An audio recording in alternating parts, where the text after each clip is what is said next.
All right, what's up, everybody? Welcome to another episode of Big Bang Wrestling. I'm your host, Marcus. And I'm Nick. All right, well, one announcement that I want to make before we even get this week's episode started is after, me and Nick talking amongst ourselves, with everything that we've had going on the past couple weeks, we think it would be best, not best only for our schedules, but also best in terms of content that we can put on here. We think it'd be best to start doing this bi-weekly. So that way we have more content to talk about instead of like digging for things to discuss. We'll have things that are more forthcoming. We can talk about things in more detail.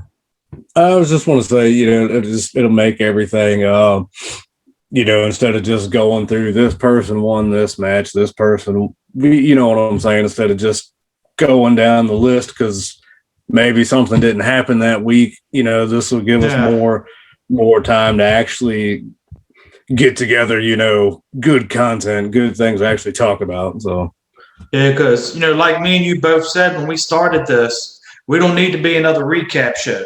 No. We already got plenty of those out there. We don't need to do that. Exactly. No, not at all. No, we want to that's all I want to say about that. We want to bring forth, our goal is to bring forth, good content without basically being a repeat of what happened throughout the week. Yep. Y'all got eyes, y'all watch it, y'all see it. You don't need us to harp on that. Am I right? Yep, exactly. Am I right? Exactly. You don't need two J-Bros just talking about what everybody saw. That's it. We don't need to repeat what everybody, like you just said, repeat what everybody else is doing. Yeah. But without further ado, let's get our first normal episode of Big Bang Wrestling that we've had in a long time. Let's go on and get that underway.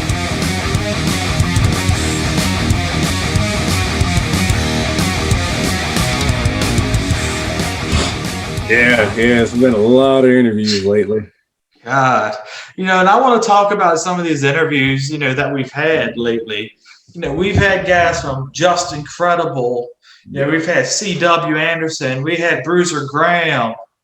We've had the world's most extreme referee, the legend himself, Jim Molyneux, who's seen some crazy moments. It's been a lot of fun doing these interviews. Oh yeah, definitely. And the podcasters that solely do interviews, my respect goes out to them because I was burnt out trying to do all of that. Especially with the technical difficulties we've had.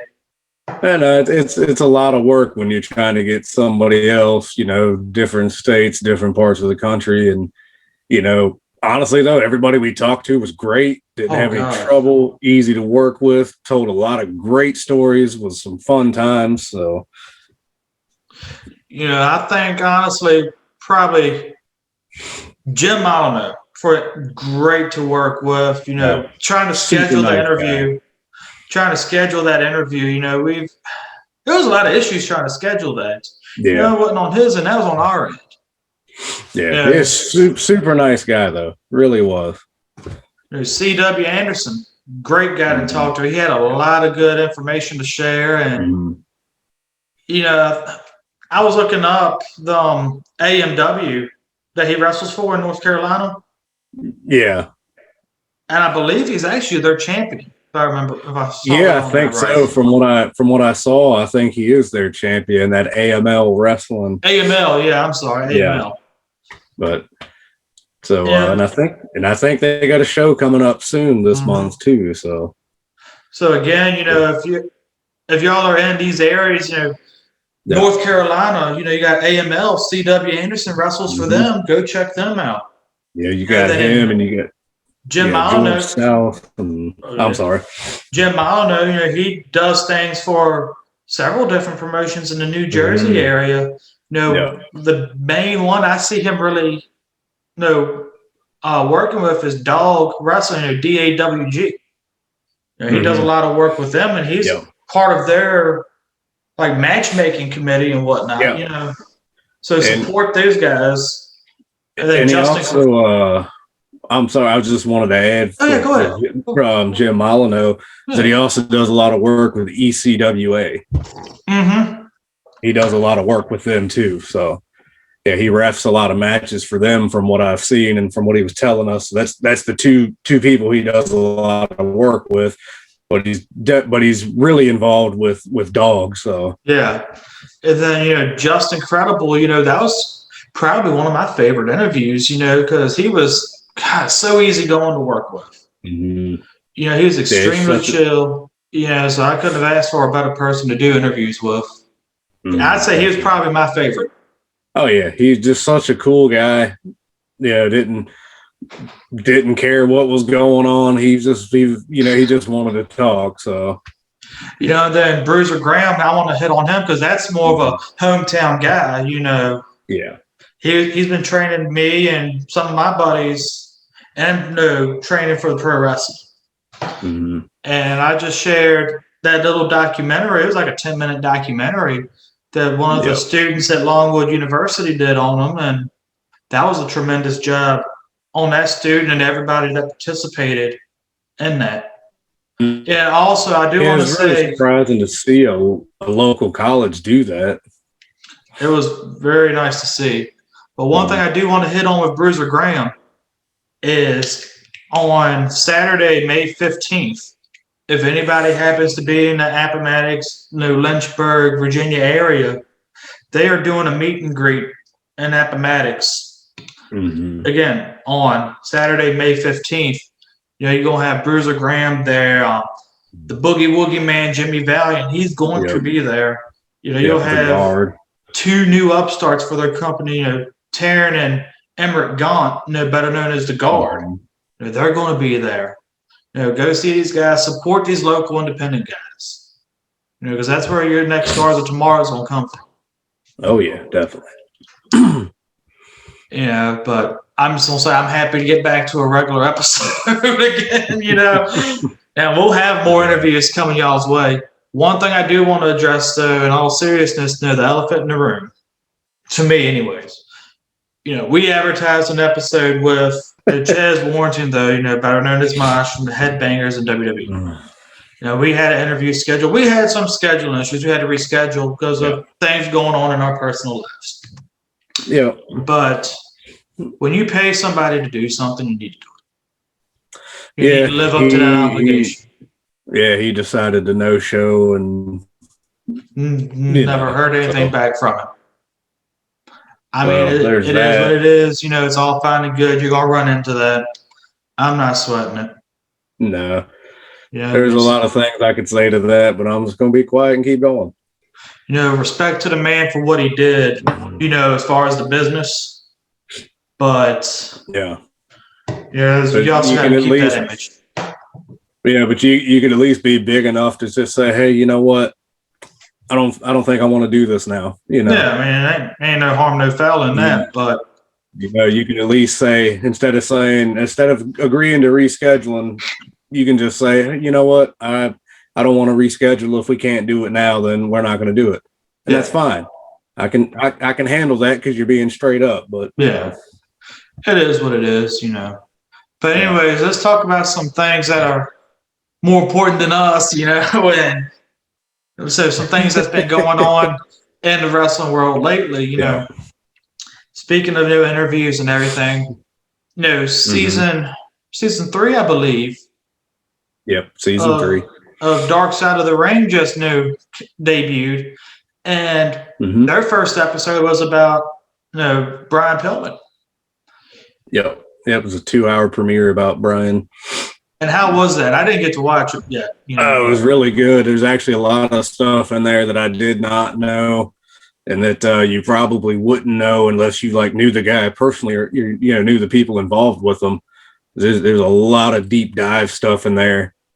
Yeah, it was a really good episode. And then actually in the last 15-20 minutes, there's actually a lot with Brian Pillman Jr. A lot of background on him at the end of the episode too. So you kind of get two stories in one there. Yeah, Brian Pillman Jr. He's been doing a lot of work, with AEW and other various promotions. Yep, MLW and AEW. That's his two biggest things. Then you got Chris Jericho. You know, he narrates for Dark Side of the Ring. Yep, he's been narrating since season 2. He does a great job on that.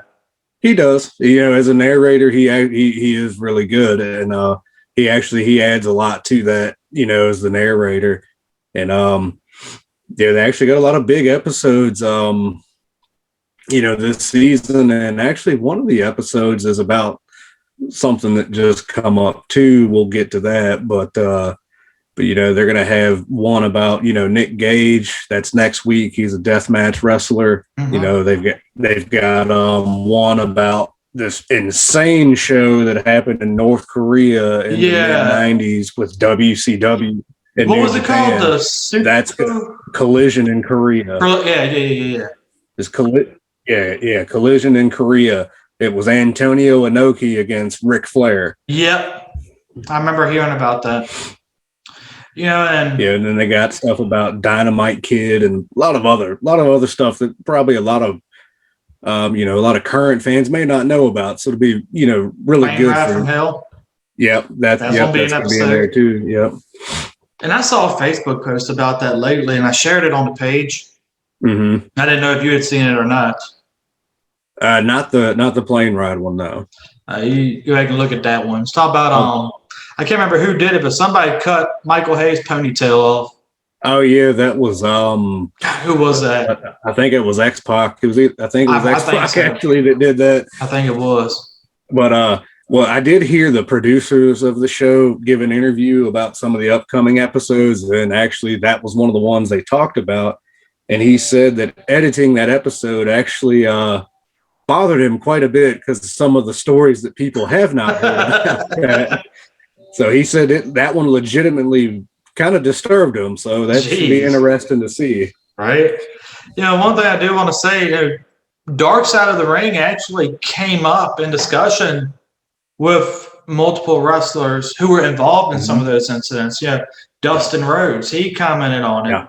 You know, I don't think he meant any personal disrespect to Chris Jericho, who narrates for him at all. He just said it kind of sucks. You know, you can make money off other people's misfortunes. Yeah. In a sense, I do get that from his perspective. Yeah. But then also, you know, the fans do want to know more about these situations. So I'll see it from both sides, what that argument you can make. Well, because the only things that have really ever come out about that situation are obviously the big things. You know, Undertaker choking out Kurt Angle, Brock Lesnar and Kurt Hennig having a wrestling match in the plane. Michael Hayes getting his ponytail cut off, JBL being drunk and obnoxious. You know, I was talking about the whole show as a whole. Well, yeah, and that too, because there are some people involved in this that are getting notoriety they probably don't deserve, like you know. Yeah. But some people, unfortunately, are profiting off of these misfortunes. Now, it's not like they're using that as a stepping stone. They're just telling what happened, you know. I mean, I'm looking forward to seeing quite a few of these episodes. Mm. Yeah, the one that you definitely need to check out is Dynamite Kid, because that guy was like 20 years ahead of his time. And I've heard that about him before. Yeah. I've heard that people say that. Mm-hmm. He truly was an innovator, and I'm glad that, you know, they're going to do a documentary about him. Granted, outside the ring, he was not the best person. That's pretty well documented, but his in-ring ability and everything else definitely should be showcased, because he was like the prototype Chris Benoit, you know. Right.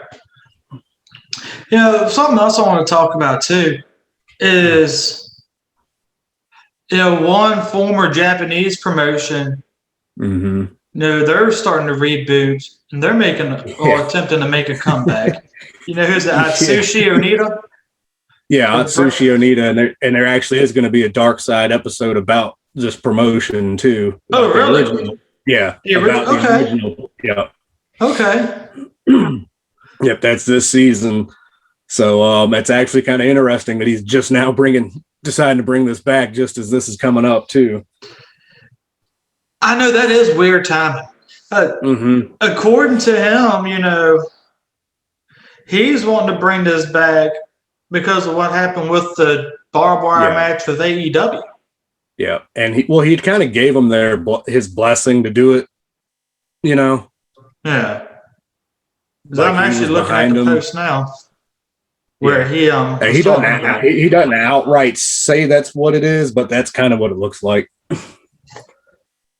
That's the way a lot of people could take it because I said the timing is just really weird.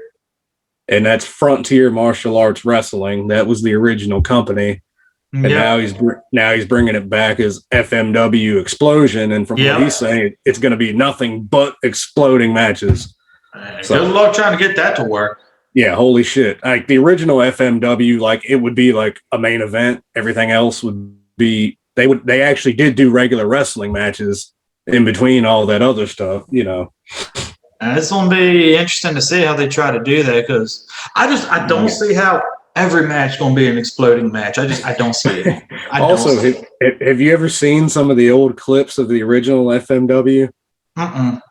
Okay, I'll post some on the page later. Like they were literally having matches where they put the ring on an island in the middle of like a giant pond, and they would just blow it up. Oh shit! Like literally just blow the whole thing up. All right, guys. Well, y'all heard that. He's gonna put it on the page there. The links. Check his matches out. Yeah, check them out. But and Onita wasn't always a deathmatch guy. He actually was a regular wrestler, and then by the late '80s, his knees were shot, and he couldn't really wrestle like he used to. So he kind of took the Terry Funk route, where he became a hardcore guy, but he took it even further. Yeah, I'd say so. Yeah. And something else too, right? What's that? Something that we've been saying for a while we'd never see in WWE again. I thought, speaking of things we never see, we thought we'd never see the return of FMW. Yeah. Right? Yeah, because it's been dead for almost 20 years. And they're coming back with a bang, literally. Yes. And it's the original guy, so it should be interesting. Right. And something else that we thought we'd never see is there have been heavy rumors in recent weeks of WWE actually partnering with somebody. And the rumor is that they're going to be starting to do I don't know if it's going to be like a talent exchange or what, but this partnership supposedly going to be between WWE and MLW. But whether they do it with their main roster shows, Raw and SmackDown, or is it going to be something with just NXT? Yeah, it's interesting because are they going to use it as like a feeder system, kind of, or is it going to be an actual partnership, like you said, a talent exchange? Because MLW does have some top tier guys that could offer a lot to anybody. Oh yeah. Alex Hammerstone, Jacob Fatu, it's just two of them right there. And there's a few more, but there are some very good names there that could have some interesting matchups, especially Fatu, being that most of his family's in WWE. Yeah.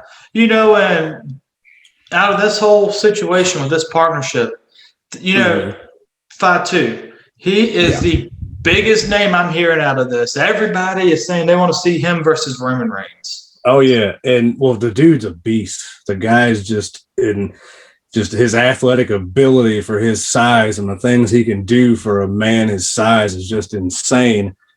And he's got that killer edge that the old school Samoans, had, that not really of the other ones. Any of the other ones really have that. Not saying they're bad, because they're not. Roman and the Usos, they are really good, but they just don't have that hard edge like the old Samoans do. And Fatu has that. Yeah. I don't know. This character, though, of Roman, I'm actually I'm starting to see some more in this character that you really didn't see before. Oh, yeah. Yeah. He is like a natural born fit for this role. well, it's the best version of Roman, and it feels natural. Yeah. You know, God, he is absolutely killing. That's the best thing in WWE right now. Mm-hmm. Like, I cannot think of a storyline that's any more popular or higher with the fans than that. No. That is the best work WWE has done in a while. Yeah, for a heel and a character, yeah, it's the best thing they've done, and I really can't remember. Exactly. Like, WWE has been hit and miss with a lot of things in recent years, but God, they're hitting this one out the fucking park. Yeah. And while we're mentioning WWE hitting things out the park, like we said, they fuck up a lot of things. yeah, and I was actually going to say they fucked up the second best thing they were doing. Why? I do not understand any reasoning behind this. Why would you break up the Hurt business? And the shitty thing about it is from everything I'm hearing and reading, it's because they were getting over on their own, which is what you want. You want the guys to get over on their own. Apparently now, what it is WWE will not allow anybody to be bigger than their brand. Yeah, because you know what I'm saying? That wasn't what the story was. That wasn't what the writers were writing. These guys weren't figured into that, so fuck them. These guys are doing their own thing, and they were killing it. There was no other reason to watch Monday Night Raw other than the Hurt business, really. Mm-hmm. McIntyre was champion. That was great and all. Yeah. But Bobby Lashley was getting a well-deserved push. He should have got 15 years ago. Yeah. And then, Shelton Benjamin, his talent's finally getting recognized. Mm-hmm. Cedric Alexander, they were using him. Can you name any 4 guys that were more perfect for each other? Dude, that's the other thing. Nobody fit better together than those 4. Yeah. You had MVP, the old veteran, running the thing. Perfect. Yeah. The guy can fucking talk, and he can still wrestle too. Yeah. An older guy. Bobby Lashley, the guy's been a beast for years. And he's just now really hitting his peak. And he's been a great WWE champion so far. Oh, yeah. And then Cedric Alexander and Shelton Benjamin as a tag team was great. Dude, they were like... Now they just broke those 2 up, too. Yeah, dude, that was like the nail in the fucking coffin. It's like WWE, especially Raw, they are hurting for legitimate tag teams. Yeah. So they break them up. They were a perfect fit. Mm-hmm. They were believable. They were good in the ring and on the mic. They were great either way you look at them. They break them up to force a tag team together who I just cannot get behind to save my life. RK Bro. Orton's great. I'm not a fan of Matt Riddle.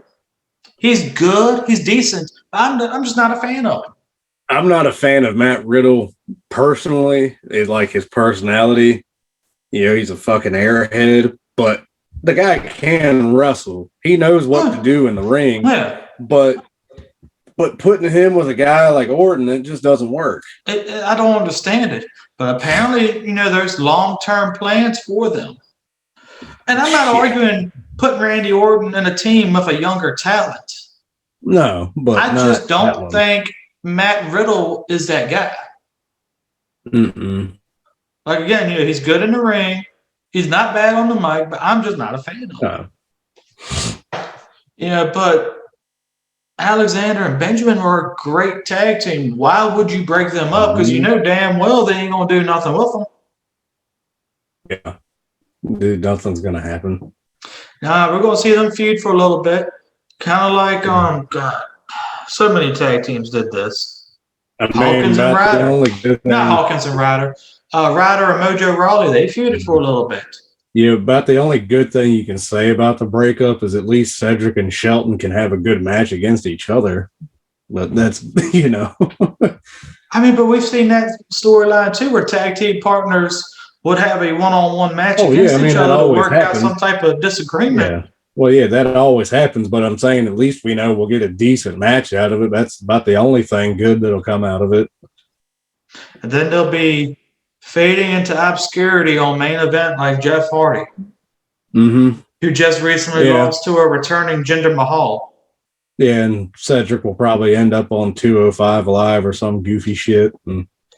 But returning to where he started. Mm-hmm.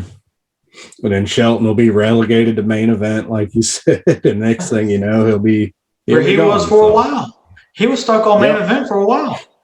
Yep. And then I don't understand the thought process that went into that. And I don't know who's making these decisions. Bruce Pritchard is a ass kissing, Vince McMahon, yes man. Well, there's an old saying about WWE is that it's an audience of one, and we all know who that one is. So, fuck you, Bruce. It ain't Bruce. It's the guy. It's the owner of the ass he kisses all the time. I don't understand the thought process that went into that. Literally everything that comes out of Bruce's mouth is Vince's ideas. That's all it is. Bruce just regurgitates everything Vince wants. Yeah, pretty much.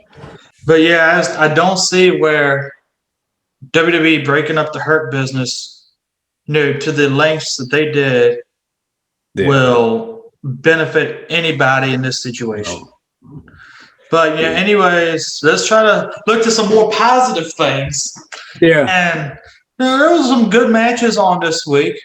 Mm-hmm. Yeah, but the best match I really saw this week, and it was the biggest thing on TV this week, really. And with this match, AEW actually scored the #1 spot. Yeah, they actually did cable television this week.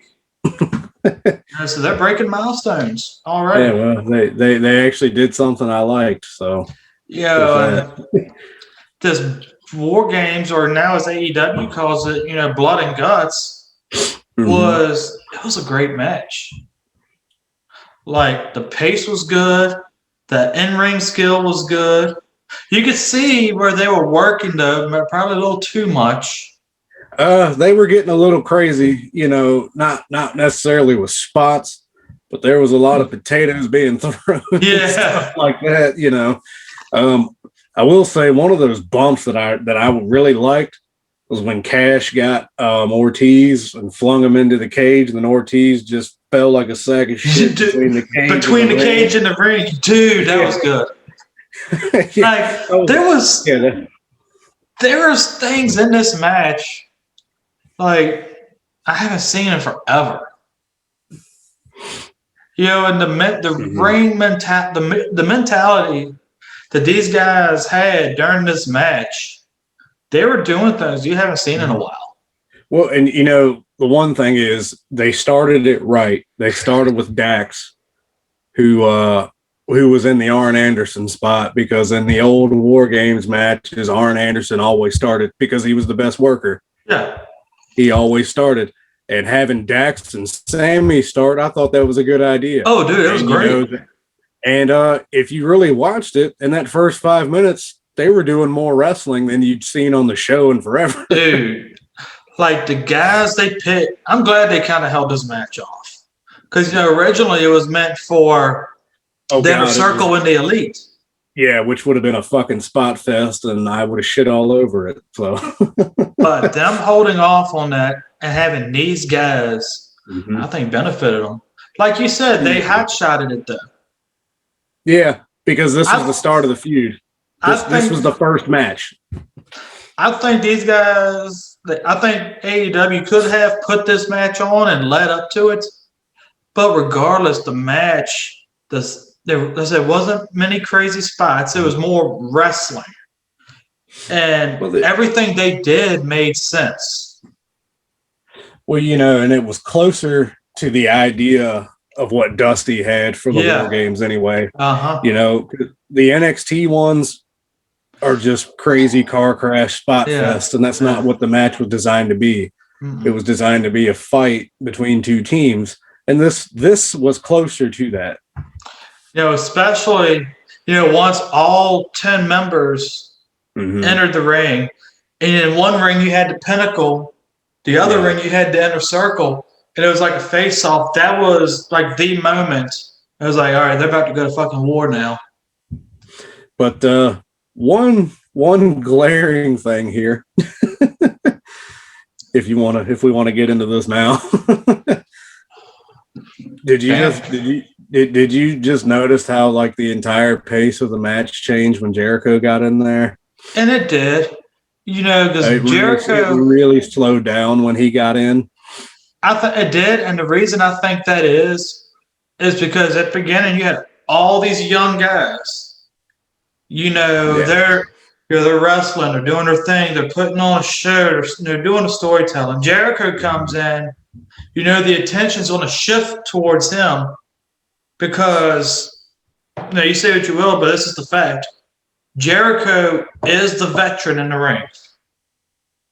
Well, he's the biggest star they got in the whole company, but and I think he was pretty much the one really calling the shots from the point he entered the match. If you look at that match, you can tell a lot of that match was laid out by FTR and those guys, because the way it was worked was closer to what they do. Which I really liked, because those guys, they're good wrestlers. So, yeah, all the guys in that match are talented. And I don't care what anybody says, Cash Wheeler was the fucking MVP of that whole thing. I'm gonna tell you this though too, and I don't know if you noticed it or not. Aside from Santana and Ortiz, aside from Sammy Guevara and Wardlow, the other 6 were pretty much guys that WWE shit on. In one way or another, yeah. They're pretty much guys that WWE shit on. And everybody's mad about AEW signing these ex-WWE guys. Now, I seen another post about it today, and I do want to hit on this for a minute. Well, it's not necessarily that they're mad. It's the fact that Tony Khan has said multiple times, I'm not just going to hire all these ex-WWE guys, but literally he signs damn near every WWE free agent. That's where the people have the problem, is that he keeps saying, I'm not going to do this, then he does it. But if you see a guy or girl, that's released from WWE, and they are super talented, and they got potential, why would you not hire them? And I agree. But that's the catch. But you shouldn't say, I'm not going to hire these people, and then turn around and hire them. Like Ryback, let's talk about him. I think they made it pretty much a safe bet. They said they're not going to hire Ryback. They brought in. Speaking of Ryback, did you see that poll he put on Twitter? I like Ryback. 3 times it said retire. I like Ryback as a performer. I'd like to see him return, but he's got to stop doing that. He's got to. He did it 3 times. Every time it was like 70% retire. It was bad. But I mean, AEW brought in Matt Cardona, Zack Ryder. I think that was more of a favor for Cody Rhodes. Yeah. Because those guys are like that. But he's been wrestling over an Impact more than he has AEW, so. Mira Rusev. The guy's super fucking talented, and they're finally starting to do something with him outside this goofy best man gimmick. He's world champion material. He could be. He's got everything, the look. He's got good. His mic skills have been getting better. Yeah. He's another world champion they could have used instead of teasing this match that's gonna be lasting fucking forever between Moxley and Omega.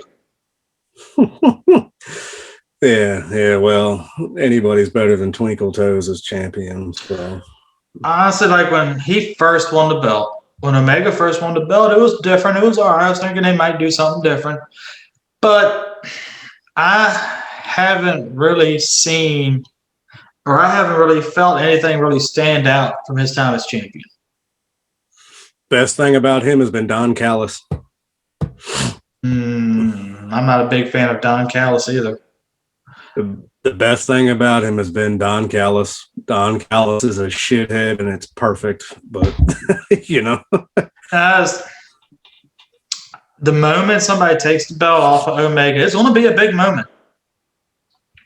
But it's going to be a big moment for that group of people. But I'm just wondering who is it going to be that takes the belt off of him? Because they're having a number one contenders match between Orange Cassidy and Pac. Yeah, I don't see neither one of them taking the belt off of him. I like to see Pac do it. Pac can beat Deeds. I was going to say Pac is a hell of a lot more believable than the other guy. I don't see neither one of them doing it. I don't see Heyman doing it. Well, I mean, you really look at it though. Who do they got? They're not building anybody. I mean, they've ruined it. It could have been Page, but they've ruined him. They might just be prolonging that. Yeah, I thought he was on a roll to do it until he had that match with Brian Cage. Yeah, like I said, it could have been Page, but they've dropped the ball with him so far. And I don't see Brian Cage doing it because Brian Cage, there's another one that they're not using him the way they could or should be. I don't see it being Jericho. No, I hope not. Jericho made the belt stand out, though. I will say that. Well, yeah, and he was a hell of a champion. Well, that was the point. Well, I mean, that was the point. You put the belt on the most famous guy, yeah. But now he's a totally different character than he was then. So, I like to see it on somebody like Miro or God. I just had the guy's name. MJF would be another good one. Yeah, as long as they don't mess him up. Speaking of MJF, I saw something about him today where he said if WWE did offer him something, he would entertain it and listen to it. He said he's a businessman. He said he would not just stick with AEW. I said he's not dumb. He's going to go to whoever pays him. I think him going to WWE is going to be a bad move for his character. And speaking of MJF, there's just one thing I want to say. Technically, the match should have ended when he came out the cage, but we're just gonna ignore that rule. Every other rule, but that one. If you leave the cage, that's a forfeit for your team. Oh yeah, we was talking about the blood and guts match, and I got off track. It happens. Are you speaking about MJF coming out the cage with Jericho? I think that ending of the match made him look like the badass heel he was supposed to be. The ending of that match should have been totally different. That's the only thing I did not like about the match was the ending. And one is because MJF leaving the cage, technically that's a forfeit in War Games rules. But then them just standing on top of the cage and then Sammy just sitting there like, oh no, we surrender. And then MJF just off the cage. He's like, fuck it, y'all surrender. To kick them off the cage. And then Jericho just took the bump that every 8-year-old kid takes in their bedroom when they fall back on the bed, But why is it so bad when Jericho... Okay, this is something I'm not understanding. Mm-hmm. Jericho takes this bump, right? A little soft bump, whatever. But, AEW tried to make sure they're protecting this 50-some-year-old man that's taking this bump, right? Well, and they're being shit on for it. But last year, I think it was, when Matt Hardy took that bump in his match with Sammy Guevara, AEW needs to take better care of their older guys. Well, it's because Matt Hardy almost died. That's one thing. Matt Hardy hit his head on concrete after a 15-foot fall. Okay, but AEW tried to prevent that. That's a little different. Okay. Well, the thing with this, though, is that this bump in this match didn't need to happen. You really didn't need that. They could have done it. They could have done a surrender angle with Jericho without doing all that. But there's and got the same point across. I mean, but I think there's gonna be a bigger angle to that ending than what we're seeing right now. And I think what I've seen, people aren't necessarily mad about the bump. They're mad about the fact that it was so blatant that it was, how it was set up. You know what I'm saying? Yeah. I noticed. I saw how it was set up. What's that? I did see how it was set up, and I did take note of that. But still, at the same time, I mean, you're not going to be perfect at a lot of that stuff, and it's and I think if they had just tweaked a couple of things, it would have probably been received better. Say if they made a platform that he could have fell through, and then that pad was under it. You know what I'm saying? So there was like some space between it. Yeah, so instead of having it right there. You know what I mean? Instead of having that, if they had done something like that, okay, you can get around that. You can work that, but just laying cardboard over top of a crash pad, Yeah, I see what you're saying. But it just, like I said, they could have done a surrender angle with Jericho. Say all the heels had got Jericho in one ring, and one person had Jericho locked up in a submission. Say MJF had Jericho in a figure 4, because this is how old War Games have ended before. And then the rest of the guys just fight everybody off until he quits. You see what I'm saying? Yeah. Either way, Either way, though, I like the ending of that match. Like I said, other than that bump, but still, I think it got a message across, and I thought it was a good ending. And me personally, I liked it. So my only thing was they followed every rule but that one. If you leave the cage, you know. I mean, really though, every company match rules are going to change depending on that company. So is there really look at how WWE changed the rules. Okay, but War Games isn't official. There is an official rule set, and WWE doesn't follow it. No, WWE tweaked them for their own shit and turned it into a spot fest. So, but I didn't hear anybody. They followed all those rules, but that one. Well, at least they didn't turn it into a spot fest. I said every match, between company to company is gonna have its own set of rule changes. I mean, there's not an official rule book across the board saying this is how this match is supposed to be done. Well, there is, but everybody interprets it their own way. But still, it's just like I said. The idea of War Games is to you lock everybody in and nobody comes out until there's a winner. It's just, Who came up with the official rule book for a War Games match? Dusty Rhodes. It's his match. He created it. So, I mean, you don't think that companies are allowed to tweak it any type of way? I didn't say that everybody didn't say that. I said, why follow every other rule, but then just conveniently leave that one out because you plan this, this overbooked finish. That's all it was. Yeah, I see what you're saying, but I think they stuck more to it though. And they did what it was meant to be. They did. Like I said, WWE, they do good on their own terms for that match, but I don't think they did it nowhere near as well. Because, like you said, it's just like a overbooked fucking car crash. Yeah, every single NXT War Games was just a stunt show. Yeah, they did some cool stuff though. But, anyways, us talking about this match actually brings us to the moment flop of the week. Yeah. And this actually brings us to your flop. So we're actually going to let you talk about your moment and flop first. Yeah, well, I mean, we already went over my flop, and that was the bump off the cage. Yeah. Because just the way it was set up and then how it was executed, Yeah. It was something else could have been done. either the bump could have been done differently and better, or a different finish would have been better to me.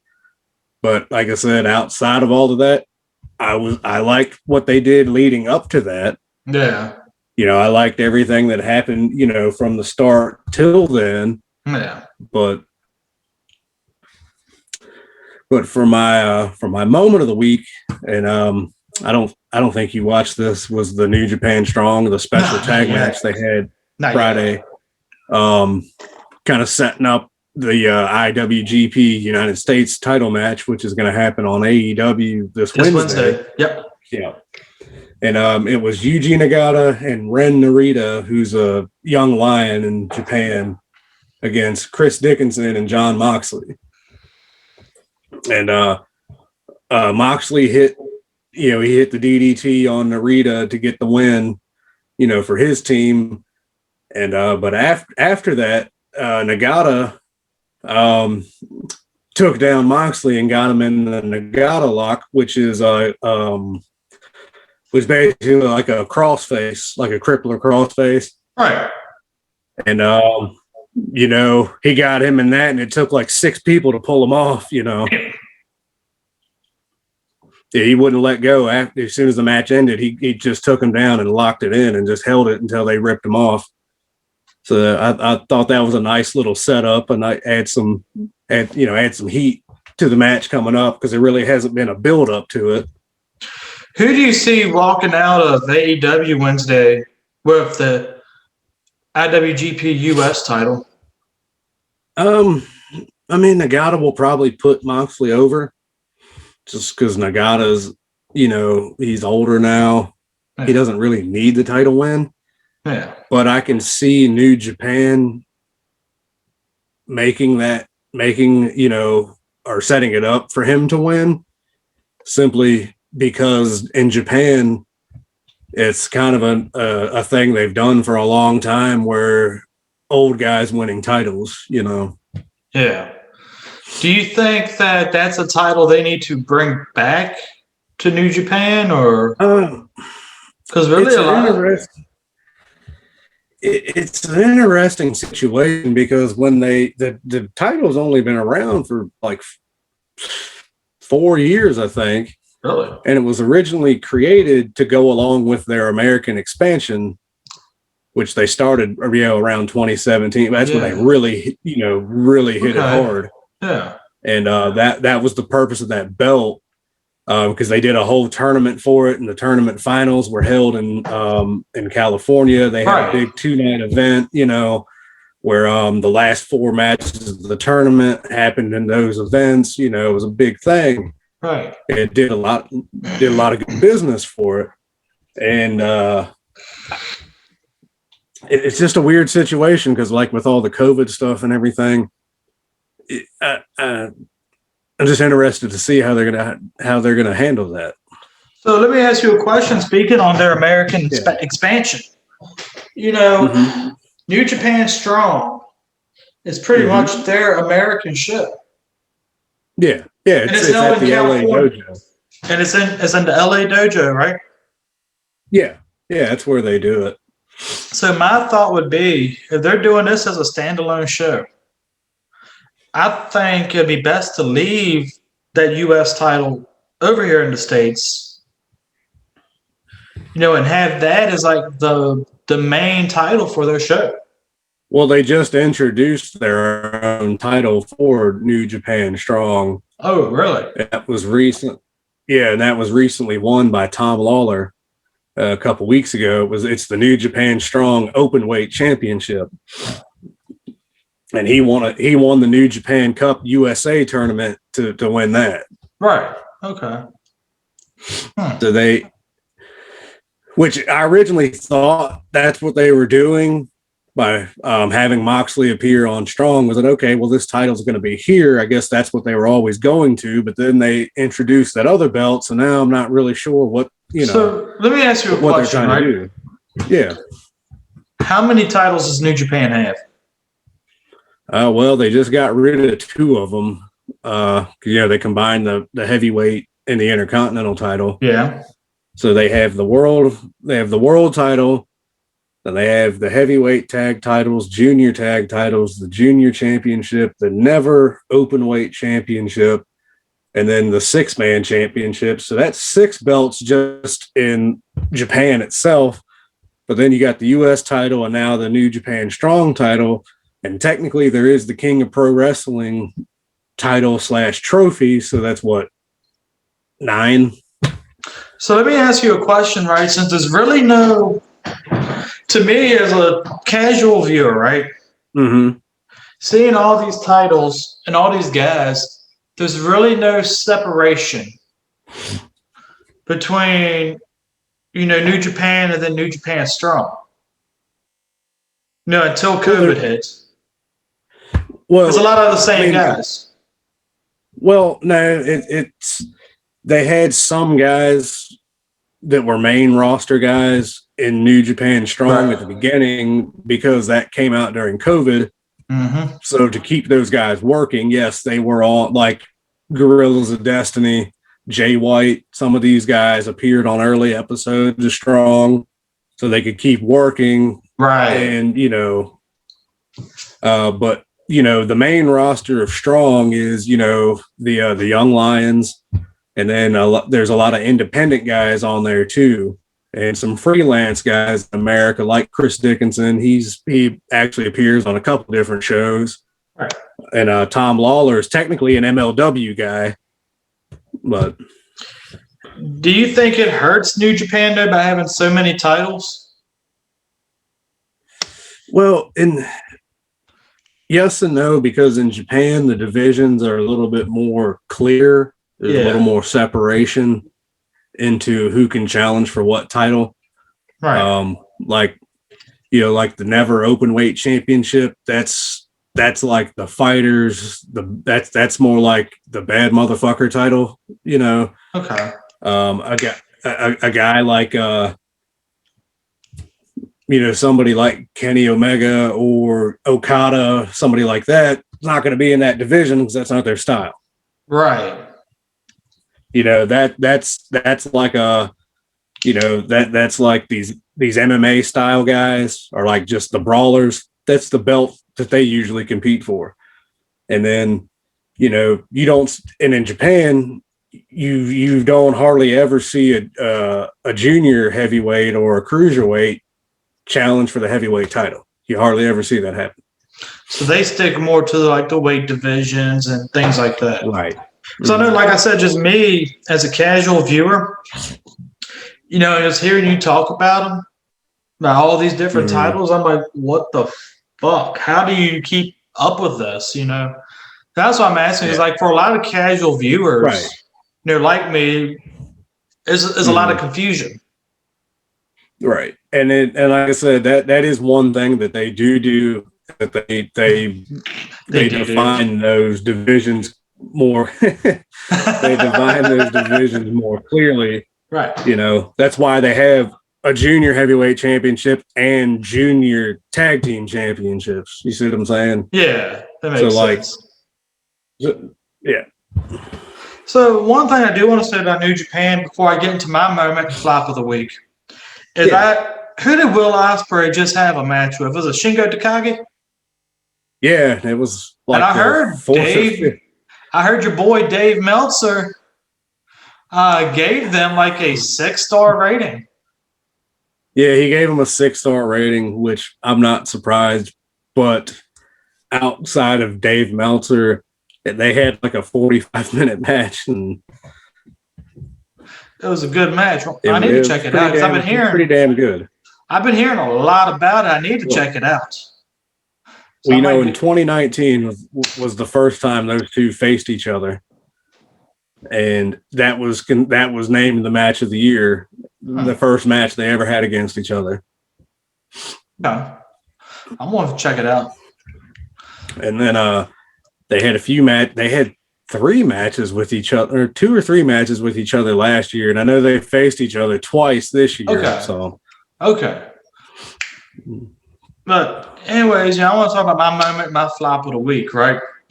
Mm-hmm. My moment has actually been a thing that's been building up for the last couple of weeks, but I've seen it really come to fruition this past week on SmackDown. Mm-hmm. Cesaro. Seeing him finally get this main event push and look like a legitimate contender for the Universal title.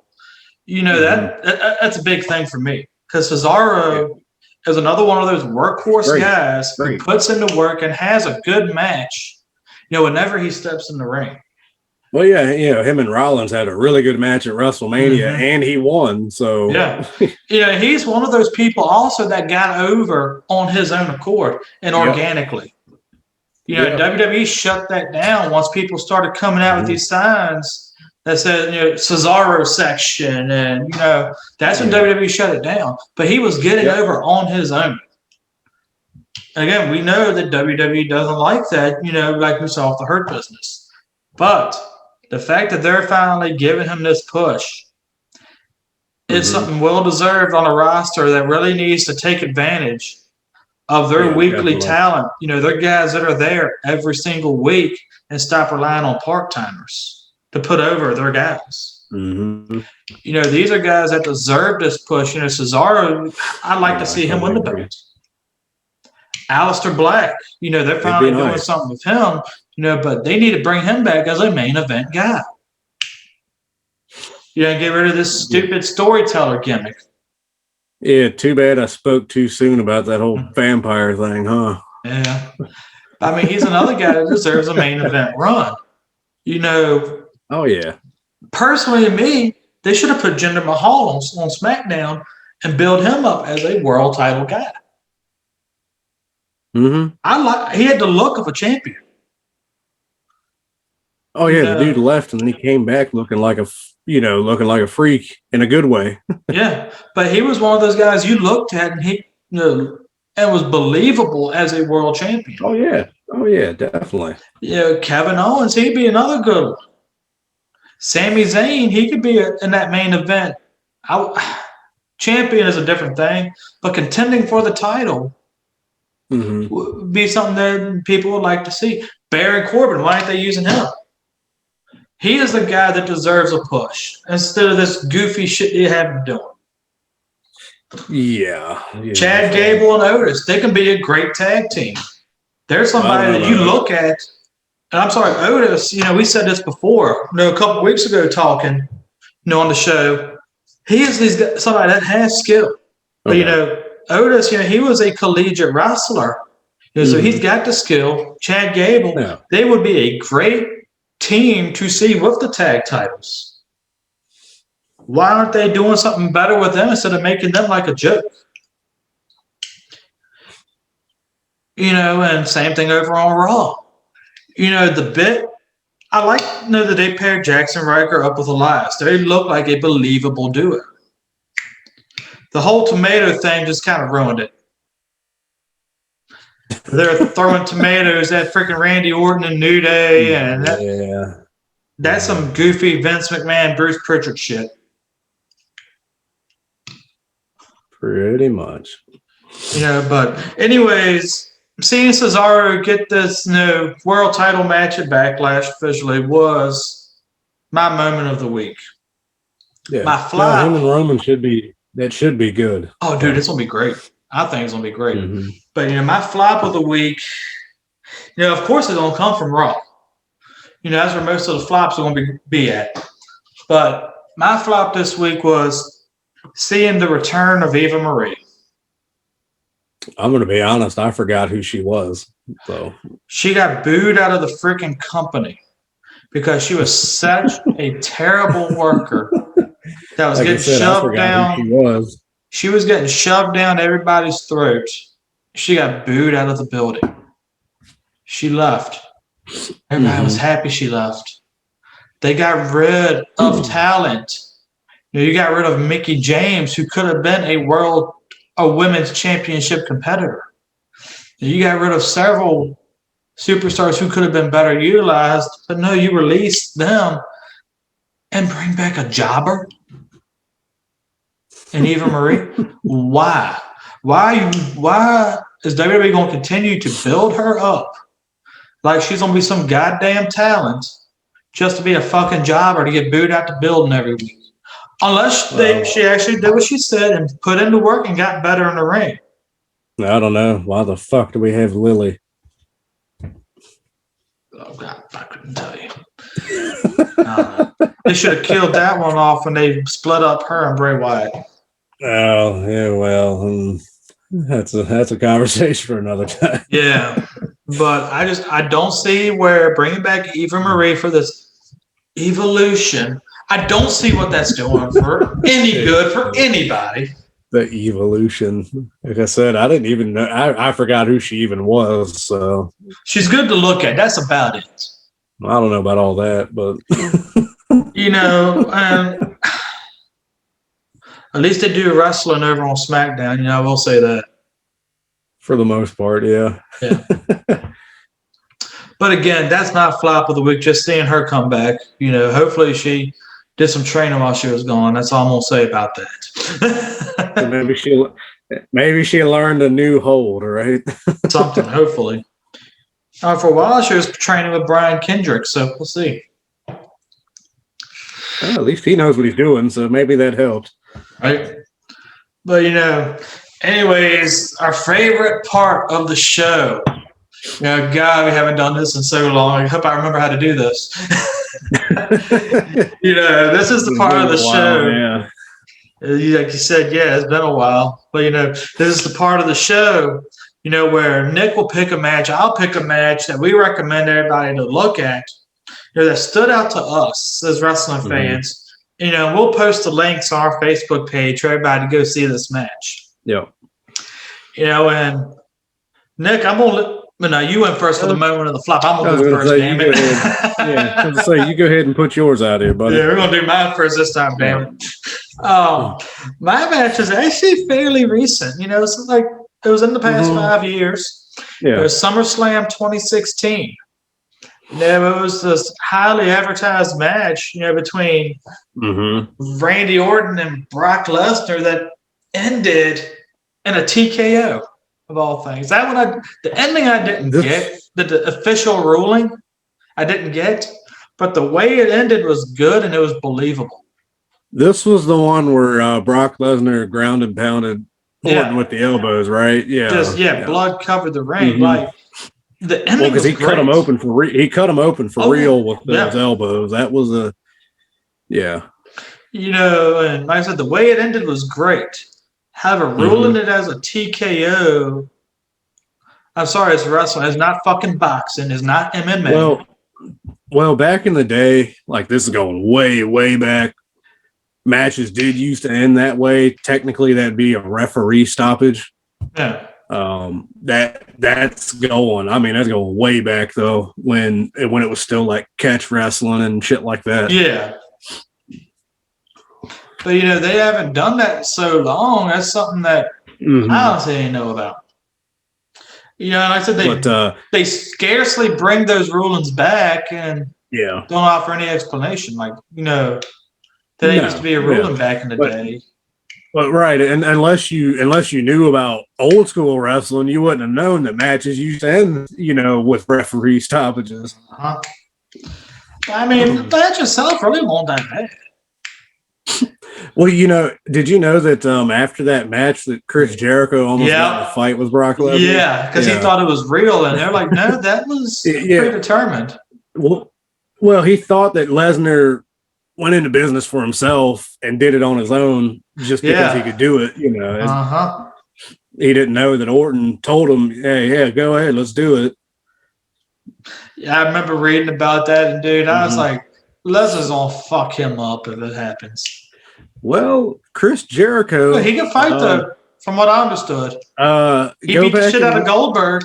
I was gonna say, go back and look. He's had a few fights with some guys like that and didn't lose. So, yeah, but unlike Goldberg, Lesnar's a trained fighter. That's the difference. Yeah, exactly.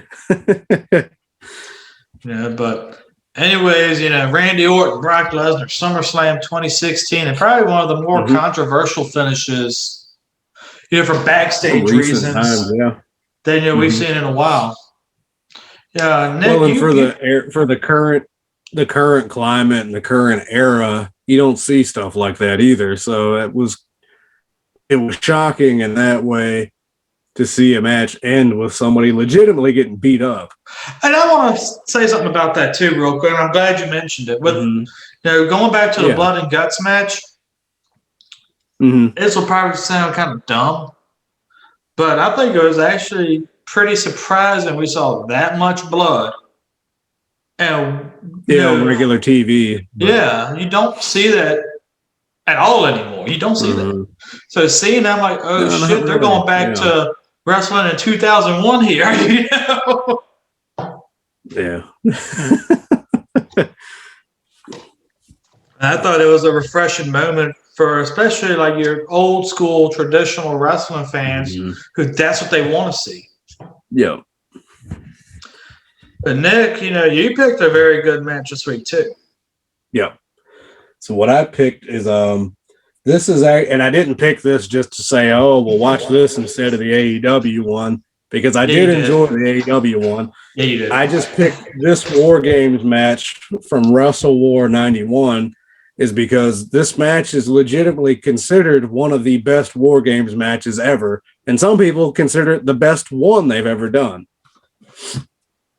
And, it's Ric Flair, it's the Four Horsemen minus Arn Anderson because he was out injured, but it's Ric Flair, Barry Windham, Sid Vicious, and then Larry Zbyszko was filling in for Arn Anderson. And then they were taking on Sting, Brian Pillman, and the Steiner brothers. That's it. I haven't seen this match, so tell me a little bit more about this match. Oh, you were talking about bloody. This one gets bloody quick. I think at one point, actually by the end of this match, everybody's bleeding. This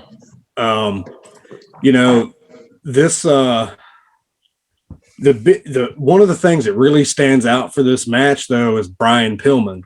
Brian Pillman was just the bumping machine. He was the guy getting thrown into the cage all over the place. He was the one getting beat up by everybody, And actually, the end of the match was Sid Vicious just power bombing Pillman over and over again until they called it, And one of those actually almost fucked him up, like for real, because when Vicious, I don't know if you've seen the old cage, but the roof was really low. Right. The ceiling was probably maybe 8 feet, and Sid Vicious is almost 7 foot tall, so that gives you that visual. Oh shit! Well, when he picked Brian up for the first power bomb, when he picked him up, Brian's feet hit the roof, so he couldn't get him over all the way, and he dropped him right on his neck. Ooh. Yeah.